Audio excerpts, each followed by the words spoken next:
하나님과 한 마음이 된 다윗, 서로를 느끼는 이 한 마음이 복이죠. 한 마음이. 세상 모든 걸 가졌어도 한 마음이 될 수 없는 단절된 마음. 그건 저주죠. 이 한 마음, 다윗의 마음이 복이죠. 조건과 상황에 어지러운 것들이 쓰러진 자리에서 존재가 통하는,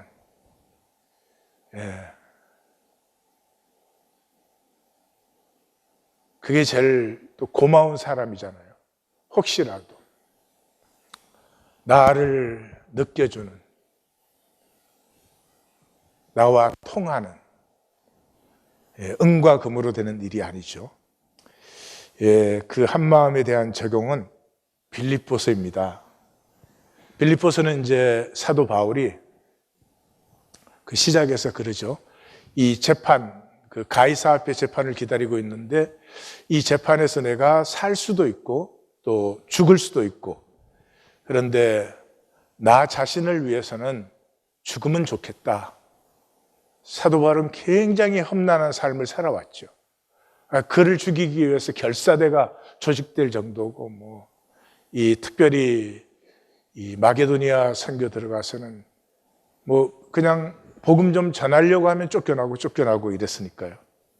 그런데 너희의 유익을 위해서, 아직까지 양육과 자람이 필요한 너희의 유익을 위해서는 내가 살아 있어야 될 것 같아. 그렇게 편지를 쓰죠. 이 편지를 쓰는 제일 첫 번째 이유는 고난 속의 신앙 정진입니다. 그래서 어렵고 힘든 것이 있다고 하나님이 우리에게 관심이 없거나 그런 것이 아니다. 모든 것은 하나님의 뜻 안에 있다 하는 것이죠. 그래서 시작에서 형제들아, 내가 당한 일이 도리어 복음 전파의 진전이 된 줄을 너희가 알기를 원한다. 빌립보 성도님들은 하나님이 왜 사도 바울을 돌보지 않을까? 저렇게 어려운 자리에, 죽을 수도 있는 자리에 넣었을까? 이런 생각들이 있을 수 있었겠죠. 그렇고 또 동시에 사도 바울은 유대인들은 죽이려고 했죠. 그렇게 싫어했죠. 왜냐하면 종교를 피했으니까. 그렇지만 기독교 안에서도 사도 바울을 싫어하는 사람들이 많았습니다. 그 사람들은 자기들이 예수를 믿는다고 생각했지만 그 예수 믿는 사람들은 아니죠. 예수를 종교 대상으로, 유대교에 있던 습관을 가지고 예수를 믿은 것이죠. 종교 생활을 하는 사람들이. 그 사람들은 그냥 바울이 정말 미워서 죽을 지경이었죠. 그래서 그 바울이 로마에 잡혀 있는데 그 앞에서 막 떠들면서 복음을 전하는 것이에요. 왜요? 그러면 바울이 재판에서 불리해지니까 사형 선고를 받을 수 있도록. 그래서 바울이 또 이렇게 쓰죠. 그러면 무엇이냐? 거칠이로 하나 참으로 하나 무슨 방도로 하든지 전파되는 것은 그리스도니 이로써 나는 기뻐하고 또한 기뻐하리라. 그 사람들이 나를 재판에서 불리하게 하기 위해서 그렇게 복음을 떠드는데, 그래도 그 속에는 복음의 내용이 좀 나누어지지 않느냐? 그러면 된 것이다. 내가 사느냐 죽느냐 하는 문제가 아니다. 이런 것이죠. 하지만 여기에는 또 동전의 양면이 있는데, 빌립보 교회는 굉장히 핍박을 받는 교회였어요. 왜냐 그러면 빌립보는 식민지죠. 두말할 필요 없이 식민지인데, 이 옥타비아누스와 안토니우스와 클레오파트라 연합군이 싸울 때 이 결정적인 전투가 악티움 해전이었습니다. 악티움 해전에서 그 옥타비아누스가 이김으로, 그때까지 옥타비아누스는 노바디죠. 노바디. 철없는 청년이었죠. 안토니우스는 승승장구해온 전승의 장군이죠. 그런 옥타비아누스가 안토니우스를 이기고 초대 황제가 되는데, 결정적인 기여를 한 사람들이 그 옥타비아누스의 악티움 해전의 해군들이었어요. 그 해군들이 퇴역한 사람들을 빌립보에 정착을 시켰습니다. 그래서 빌립보를 특별 대우를 해줬죠. 행정구역 대접을 해줬어요. 그 말은 뭐냐 그러면 로마 본토와 똑같은 이 대우를 해줬습니다. 그래서 빌립보는 굉장히 그 자부심이 강하고 황제 숭배에 강했습니다. 그래서 여기에 또 다른 주를 전파하는 그리스도인들을 굉장히 싫어했어요. 사도행전 읽어보시면 이렇게 표현해요. 로마 사람인 우리가 믿을 수도 없고 받을 수도 없고 행할 수도 없는 이런 풍속을 전하는 자들이다. 이렇게 나와요. 그러니까 빌립보는 식민지지. 근데 로마 사람인 우리가 이렇게 나오는 거죠.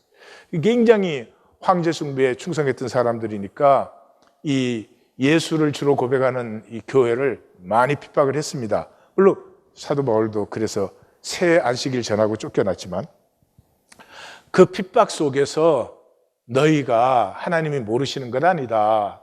오히려 그 속에서 우리의 신앙은 자라나야 된다 하는 얘기를 하는 것이고, 두 번째는 이제 에바브로디도를 통해서 사도 바울에게 그 연보를 보냈죠. 왜냐하면 그 당시에 옥에 갇혀 있을 때는 나라에서 먹을 것, 입을 것 주는 게 아니라 그건 다 자기가 해결해야 되는 거예요. 그래서 연보를 보냈는데 내 연보 잘 받았다 하는 내용과 더불어서 이제는 내 걱정하지 말아라. 왜냐하면 빌립보 교회의 교인들은 빌립보 안에서도 굉장히 가난한 사람들이었습니다. 그래서 내 걱정하지 말고 너희 나눔에 더 보태어라. 그렇게 얘기하는 것이에요. 그게 이제 제일 마지막 인사 때 나오는데, 내가 주 안에서 크게 기뻐하면 너희가 나를 생각하던 것이 이제 다시 싹이 나니. 빌립보 교회는 벌써 여러 번 이 사도 바울의 사역에 동참을 해왔습니다. 연보를 계속 보냈어요. 너희가 또한 이를 위하여 생각은 하였으나 기회가 없었다. 이 소아시아 감옥에 갇혀 있을 때에서 로마 옥에 갇힐 때까지는 이게 호송되고 있으니까 연보를 전달할 수 있는 기회가 없죠. 그랬는데 이제 로마 옥에 도착했다는 소식을 듣고 에바브로디도를 통해서 이제 연보를 보냈죠. 그래서 기회를 찾지 못하다가 기회를 봐서 그렇게 해주는 것이 고맙다. 그 다음에 이런 내용이 나와요. 내가 궁핍함으로 말한 것 아니다. 우리 번역이 좀 그런데, 내가 옥에 갇힌 소식을 전한 것은 내가 부족한 것이 있어서 도움을 바라고 전한 건 사실 아니다. 그런 말이에요. 그리고 말하기를 어떠한 형편이든지 나는 자족하기를 배웠다. 난 비천에 처할 줄도 알고 풍부에 처할 줄도 알고 모든 일 배부름과 배고픔, 풍부와 궁핍에 처할 줄도 아는 일체의 비결을 배우느라 내게 능력 주시는 자 안에서 내가 모든 것을 할 수 있느니라. 우린 빌립보 읽으면 막 내가 모든 걸 할 수 있다 이것만 막 강조를 해요. 그리고 대부분 교회들이 그래요. 빌립보 주제는 기뻐하라다. 기뻐하라 계속 나오니까. 기뻐하라는 것은 직접 주제는 아니죠. 환난 속에서도 신앙으로 이겨내라. 그 이기는 길이 기쁨이다 하는 것이지 기뻐하라는 주제가 아니에요. 그래서 여기서도 말하는 것은 내가 무엇을 일체 비결을 배웠다는 게 아니고, 너희들이 나한테 안 보내도 나는 충분히 자족해. 그러니까 나에게 보내지 말고 너희 어려운 나눔에 같이 더욱더 나누라 하는 거예요. 그러면서 14절에 뭐라 그래요? 그러나 너희가 내 괴로움에 함께 참여하였으니 잘하였도다. 보낸 건 잘한 것이야. 내 괴로움에 함께 해주는 건 잘한 것이야. 그래 이제는 다시는 보내지 않아도 된다 하는 말이에요. 항상 말씀은 알 있고, 하여튼 종교는 뭐 이렇게 몇 개 딱 뽑아내면 그게 이제 정답이 돼가지고, 그거 들은 사람은 빌립보서를 안 읽어. 그거 다시 반복하면 되니까. 그것이 종교의 형편이에요. 그 다음에 이제 한 마음으로. 이게 이제 요 결론 내리기 앞서서 얘기를 하죠. 내가 요디아를 권하고 순두개를 권하노니, 요디아 순두개는 전부 여인의 이름이에요. 그러니까 마케도니아는 모계 사회였어요. 그래서 고대 마케도니아는 성을 엄마의 성을 따랐어요. 아빠의 성이 아니고. 그래서 여자들이 강했던 것 같아요. 그래서 이제 교회 안에서 다툼이 일어났죠. 뭐 교회 안에 다툼이니까 아마 뭐 복음을 전하는데 이렇게 하자든지 뭐 연보를 이렇게 쓰자든지 뭐 그런 일들이었을 것 같아요. 개인적인 걸로 교회 안에서 다퉜을 것 같지는 않아요. 빌립보서 내용을 쭉 보면. 그러면서 그 결론을 이렇게 내려요. 아무것도 염려하지 말고 다만 모든 일에 기도와 간구로 너희 구할 것을 감사함으로 하나님께 아뢰라. 여기서 요디아와 순두개가 서로 만나서 화해해라, 타협해라, 서로 잘못했다고 해라, 뭐 이런 것이 전혀 아니고 하나님께 아뢰라. A와 B가 갈등이 있어요. A도 하나님께 아뢰요, B도 하나님께 아뢰요. 그러면 두 사람이 아뢰면 아뢰일수록 점점 가까워지게 되어 있어요. 그렇게 되는 것이지, 서로 간에 화해를 했다고 그건 잠시지, 지나면 또 갈등이 일어나죠. 그리고 이제 사실은 바울에게 제일 중요한 것은 이 종교의 멸망에서 깨어있으라. 여긴 굉장히 바울이 격해집니다. 이게 이제 3장인데 개들을 상가고 행악하는 자들을 상가고 몸을 상해하는 일을 상가라 이러는데, 우리 굉장히 점잖게 번역했어요. 여기 원어 그대로 하면 개 자식들을 상가고 깡패 새끼들을 상가고 몸을 자해하는 자들, 할례를 말하는 건데 페리토메가 할례예요. 근데 그 페리토메를 비꼬아서 카타도메, 그래서 몸이나 자해하는 그런 자들을 상가라 하는 것이에요. 그러니까 이 바울도 이 종교인에 대해서는 얼마나 감정이 격한지 여러분 느끼실 수 있지요. 복음으로 교회가 피어나고 있는데 요거를 다시 종교로 돌리려는 사도 바울에게 있어서는 마귀의 자식들, 이 악한 자 중에 악한 자들. 근데 그 편지를 읽는 우리가 종교 생활을 해요. 자기가 거짓인 거 다 알아. 하나님 앞에 나왔습니다 그러고는 거짓이하다. 자기 입장이 중요해. 지금 우리 가운데 하나님 뭘 하시나 별로 관심이 없어요. 그러니 얼마나 안타까운 일입니까? 그래서 굉장히 바울이 격하게 나오는 부분이 사실은 우리가 잘 아는 유명한 부분이에요. 하나님의 성령으로 봉사하며 그리스도 예수로 자랑하고 육체를 신뢰하지 아니하는 우리가 곧 할례파다. 그러나 나도 육체를 신뢰할 만하니 누구든지 자라니까 육체를 신뢰할 것이 있는 줄로 생각하면 나는 더욱더 그러하다. 육체를 신뢰하다가 3번 나왔지. 그게 뭐예요? 종교인의 삶이에요. 종교인은 하나님 하지만 이 몸뚱아리가 전부예요. 이거 죽을까 봐 벌벌 떨어. 그냥 이 몸뚱아리가 얼마나 사람들한테 대접받나, 이 몸뚱아리가 사람들 앞에 얼마나 위세가 있나, 그게 미쳐 있어요. 말은 하나님 그러지. 이 빌립보서 2장 1절에서 4절은 한마디로 현상 속에 살지만 어떻게 영의 차원이 열리는가, 현상 속에서 어떻게 영의 차원을 누리는가 하는 말씀이에요. 그래서 1절에 그리스도 안에 무슨 권면이나 사랑에 무슨 위로나 성령에 무슨 교제나 긍휼이나 자비가 있거든, 우리 이렇게 번역을 했는데, 그 원어 표현과 사도 바울의 그 편지의 심령을 묶어서 보면은 이런 뜻이에요. 그리스도 안에서 권면하고 있죠. 그리스도 안에서 사랑의 무슨 위로나 성령의 교제를 나누고 있지요. 그리스도 안에서 긍휼과 자비를 나누고 있지요. 그렇다면, 그런 말이에요. 그렇다면.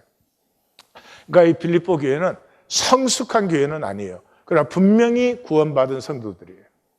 그들 안에 코이노니아가 이루어지고 있고 그들의 코이노니아를 가지고 사도 바울의 사역에 또 나누고 있고 영의 차원이 열린 사람들이에요. 그래서 여러분은 영의 차원이 열린 사람이에요. 근데 옛 습관들이 남아 있잖아요. 그러니까 그 옛 습관대로 살지 마세요 하는 얘기를 하는 거예요. 근데 1절에서 4절까지는 굉장히 긴데 한 문장이에요. 한 문장이고 시작이 나의 기쁨이 넘치게 하십시오 하는 거예요. 우리는 번역상 이게 제일 뒤로 와 있는데 나의 기쁨이 넘치게 하십시오. 뭐 나를 기쁘게 해라 그런 뜻이 아니에요. 기쁨은 영의 차원의 본질이에요. 영의 차원이 열린 사람의 중심은 기쁨이에요. 기쁨이 없이 믿음이 가능한가요? 소망이 가능한가요? 사랑이 가능한가요? 아니에요. 예, 기쁨이에요. 사실 생각해 보면 어떻게 기쁘지 않을 수가 있어요. 하나님의 생명을 내가 받았잖아요. 이 무한 생명이잖아요. 내가 사랑하려고 하면 막을 수 있는 게 뭐가 있어요, 세상에? 내가 아름답게 살려고 하면은 무엇이 그것을 막을 수가 있어요? 나를 죽이면 그 아름다움이 없어져요? 이순신 장군 죽으니까 아름다움이 없어졌어요? 아니요, 더 아름다워지죠. 아니, 그렇게 거창하게 안 나가도 좋지. 이 꽃 한 송이 있지만 느낄 수 있잖아요. 이거 못 느끼면 무슨 소용이에요?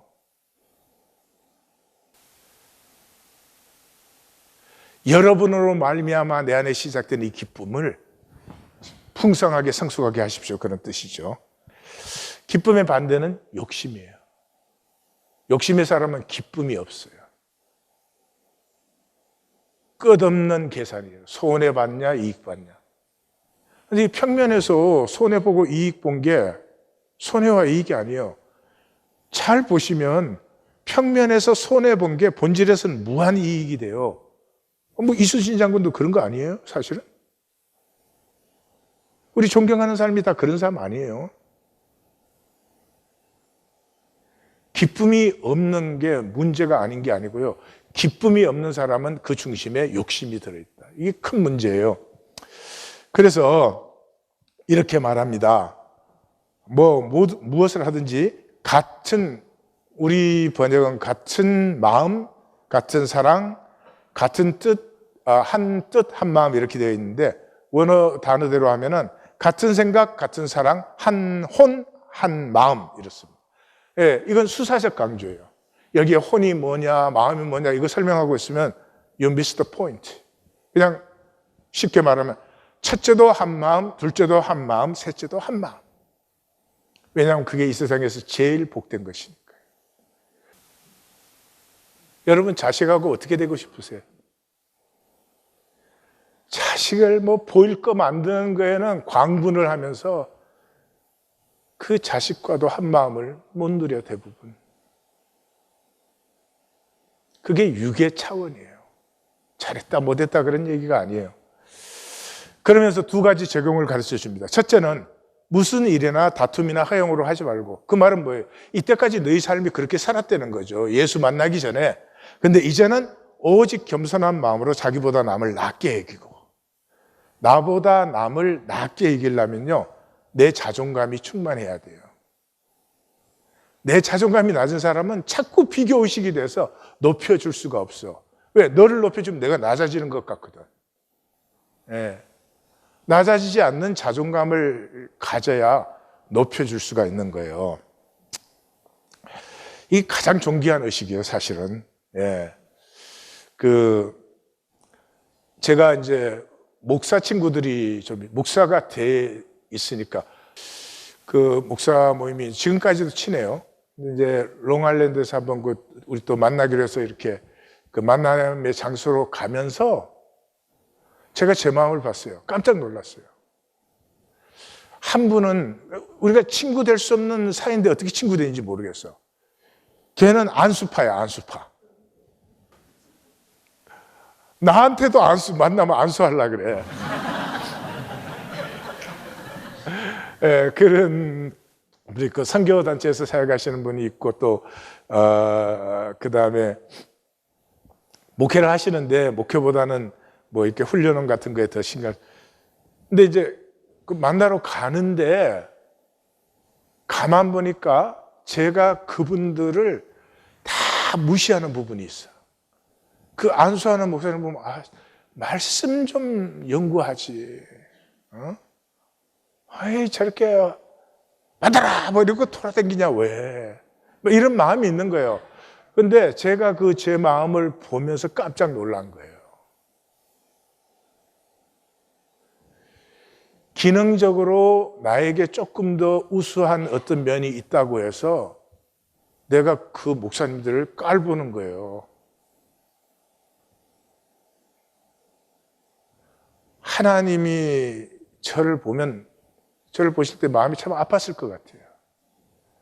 다 다 존귀한 하나님의 형상이고 하나님의 존재인데 내가 기능적으로 뭔가 조금 앞서 있다고 내가 느끼는 거지. 앞선 것도 아닐지도 몰라요. 그것 때문에 사람을 무시하는 거예요. 너무나 놀랐어요. 그리고 그때 깨달았어요. 사람을 누구를 만나지? 아이를 만나도 아이라고 무시하지 않고 그 아이 속에도 배울 것이 있고 그 아이를 나보다 낫게 여겨주는 것이 얼마나 존귀한 의식인가. 두 번째는 자기 일을 돌보며 다른 사람의 일도 돌봐라. 이걸 배려라고 해요. 배려. 이게 참 힘들어요. 배려하는 것도 힘들고 배려를 받는 사람은 배려를 받는지 몰라요. 자기가 당연한 대우를 받는 줄 알아요. 그래서 배려를 하면 할수록 앞으로 좀 더 잘해 이렇게 나와요. 그래서 배려가 힘든 거예요, 사실은. 그래서 이 두 가지 마음을 사도 바울은 밑에서 그리스도 예수의 마음이라고 하는 거예요. 그래서 이 배려가 영성의 핵이에요.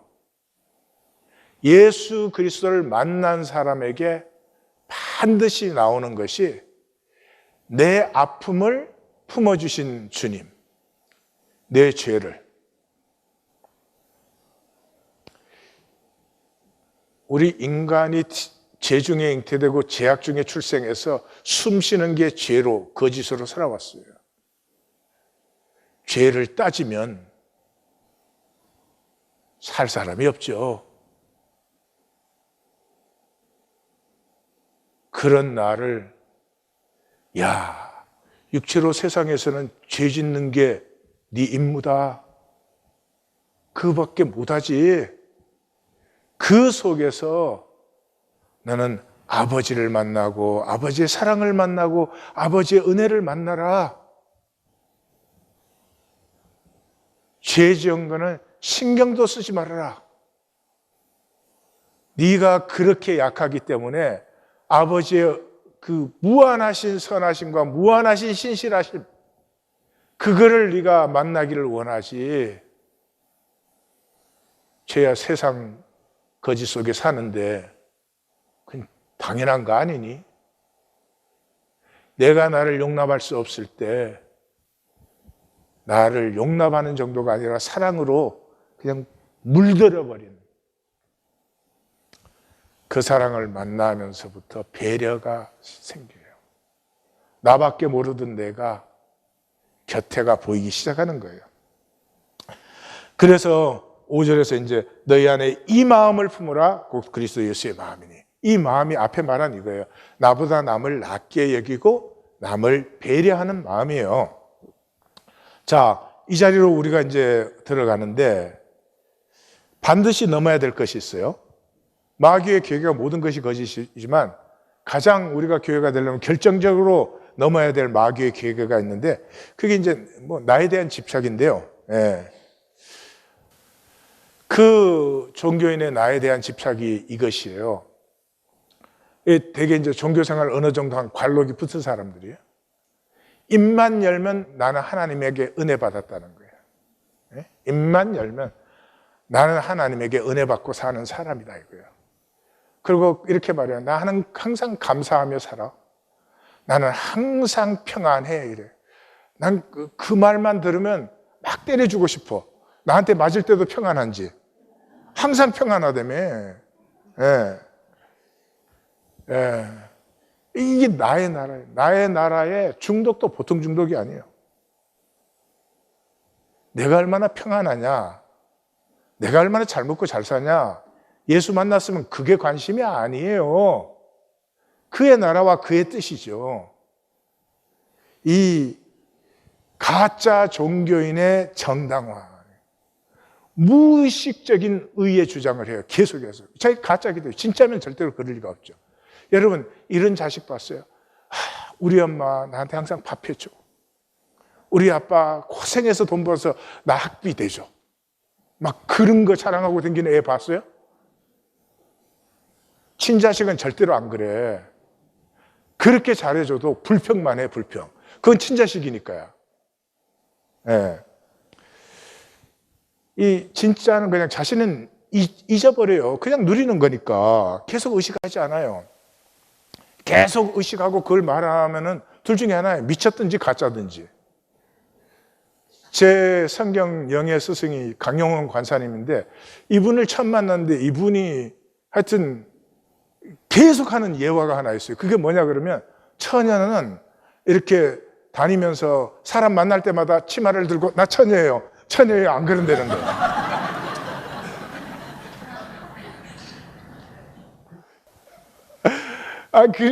그래서 아유 예화도 저런 촌스러운 예화를 저게 억지지 저게 무슨 예화냐 속으로는 그렇게 생각을 했어요.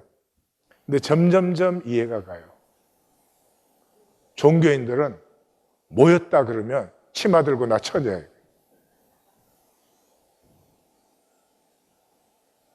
은혜를 누리는 사람은 제가 은혜 누리는 것도 모르지. 1820 데일리 브레드 모여가지고 이제 그런 얘기 하지 마.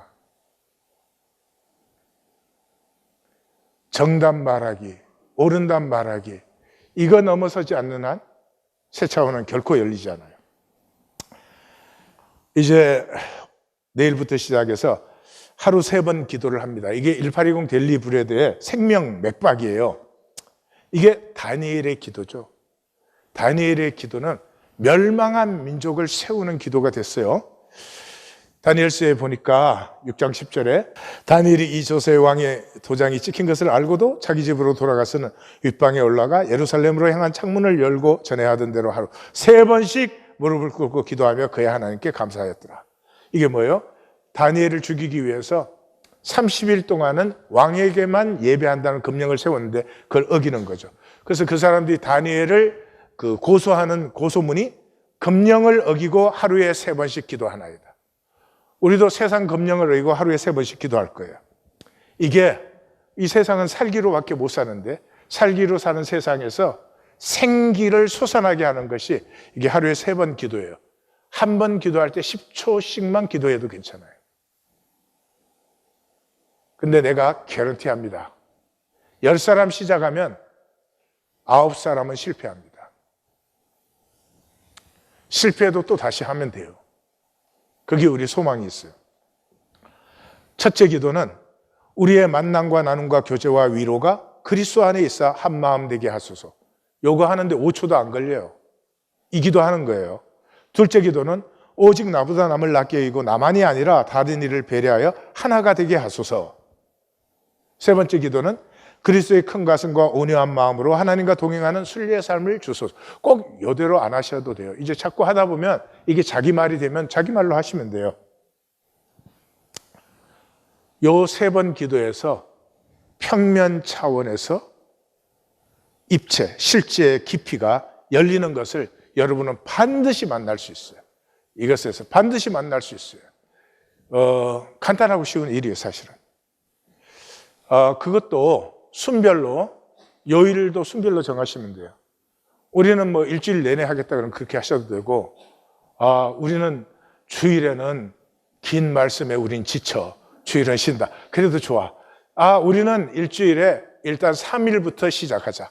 월화수만 하자. 뭐 순별로 결정. 그 다음에 시간도 순별로 결정하면 돼요. 우리는 9시, 1시, 6시. 근데 이건 안 돼. 10시에 한 번, 10시 12분에 한 번, 10시 14분에 한 번. 그렇게는 안 돼.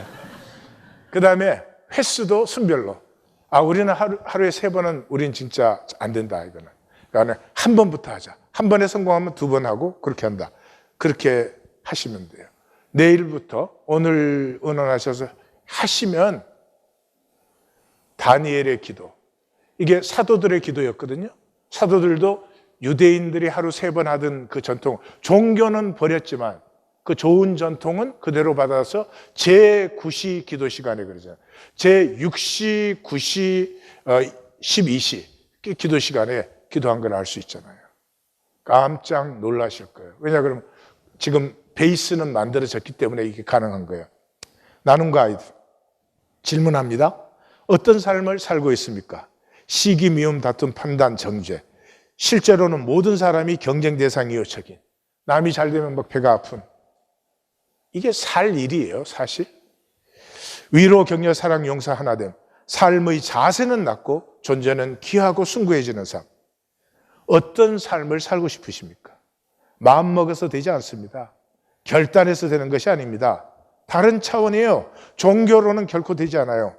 영에 속하면 절로 피어나는 것이요. 거듭나야 됩니다. 영에 속하는 것은 간단합니다. 10초씩이라도 좋으니까 하루 3번 기도를 한번 지켜보십시오. 반드시 만나는 것이 있을 것입니다. 기도하십시다.